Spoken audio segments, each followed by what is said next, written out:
لمزيد من المتابعة ينضم إلينا عبر الهاتف اللواء هشام الحلبي الخبير الاستراتيجي والعسكري. سيادة اللواء، مع كل هذه التأكيدات من قبل الرئيس المصري فيما يتعلق بأهمية الأمن القومي العربي والخليجي والإقليمي بالنسبة لمصر ودعمها وحمايتها وتأمينها أيضا، إلى أي مدى من الممكن أن تذهب مصر في إطار هذه التأكيدات على الأمن القومي العربي والخليجي؟ هو طبعا الأمن القومي المصري لا ينفصل عن الأمن القومي لدول الخليج العربية، وكلاهما جزء من الأمن القومي العربي. وعشان برضو الكلام ما يكونش نظري، أنا بس حدي أمثلة وليس حصر من تاريخ قريب. في حرب 73 استخدمت دول الخليج سلاح البترول في الحرب مصر ضد إسرائيل. نعم. عدد من الدول العربية أرسلت قوات مسلحة للانضمام للقوات المسلحة المصرية في 73. سوريا كانت شركتنا في الحرب 73. مصر دعمت حرب تحرير الكويت. هذه أمثلة وليس حصر، والموضوع برضو ليس عسكري فقط ولكن اقتصادي. فمساعدات برضو السعودية ودول الخليج لمصر في محنتها كدعم برضو للأمن القومي، وسقوط أي دولة عربية ده انتقاص من الأمن القومي العربي. وحماية الأمن القومي العربي بقى لن يتحقق إلا في إطار جماعي للدول العربية، وإطار الأمن الجماعي هو مش حاجة جديدة. ما هو حلف الناتو هو إطار أمن جماعي في أوروبا.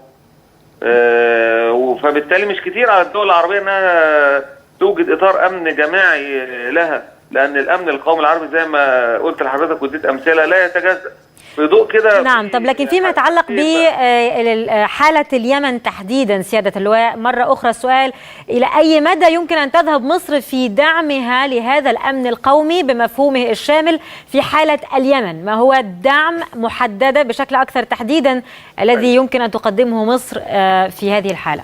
هو طبعا مصر قدمت فورا اشتراك في القوة العسكرية المشتركة اللي موجودة حاليا وبتحارب الحوثيين والجماعات الإرهابية اللي انضمت فيها علشان تختطف منها دولة اليمن. احنا عايزين يمن عربي وليس يمن فارسي، وبالتالي ده حصل فعلا مش لسه هيحصل. وبالتالي هذا الدعم كان واضح جدا انه دعم بحري ودعم قوات جويه، واذا تطلب الامر طبقا للبيان الرسمي للسلاح هيبقى في دعم بري.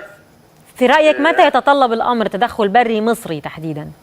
هو التدخل البري المصري هيكون ضمن التدخل ضمن الخطه كلها اللي موجوده في المنطقه. وطيب التدخل البري للعملية بالكامل ده أمر اللي هيحسمه الدول المشاركة في هذه العملية. لكن هناك وجود بري سعودي على الأقل على الحدود بين اليمن والسعودية. طبعا القوات جاهزة، هي النقطة القوات جاهزة، لكن توقيت التدخل البري شكله تعاونه مع القبائل والقوات المسلحة الوطنية اليمنية الموالية للشرعية. هذه كلها أمور عسكرية يعني من حيث التوقيت والشكل يعني هتبان في حينه، لكن مدى جاهزية القوات وجاهزية الدول العربية لهذا الشكل من أشكال التدخل هي جاهزة، والإرادة السياسية متوفرة. الرئيس طلب أيضا في كلمته ألا تتم المقارنة بين تجربة التدخل المصري في اليمن الحالية وبين مثيلتها في ستينيات القرن الماضي. هل تغير الموقف حتى لا تتم المقارنة، أم على العكس كلما مر الوقت كلما زادت احتمالات المقارنة مع تجربة الستينيات؟ لا، الموقف مختلف. أولا الموقف السياسي مختلف. الموقف السياسي كان في التدخل في الستينات كانت دول الخليج كانت مش مرحبة وضد هذا التدخل. الآن التدخل ده كل الدول الخليج مرحبة بهذا التدخل، ومصر وعديد من الدول العربية ده من الدول من خارج الإقليم كمان مرحبة بهذا التدخل، والقوى الدولية المتمثلة في الولايات المتحدة الأمريكية مرحبة بهذا التدخل وبتساعد استخباراتيا كمان في هذا التدخل. فالوضع الإقليمي العربي ولو خرجنا حتى خارج الإقليم والدول الكبرى كله مرحب بالتدخل.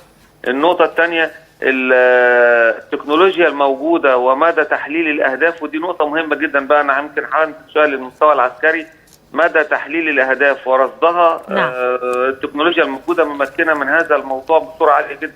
لكن النقطة اللي لازم برضو ناخد بالنا منها ده نوع شكل من أشكال الصراع وأشكال الحروب اسمه الحروب اللا متماثلة أو الغير متماثلة أو الاسيمتريك وورفير. ده ما هوش بين جيش نظامي وجيش نظامي آخر.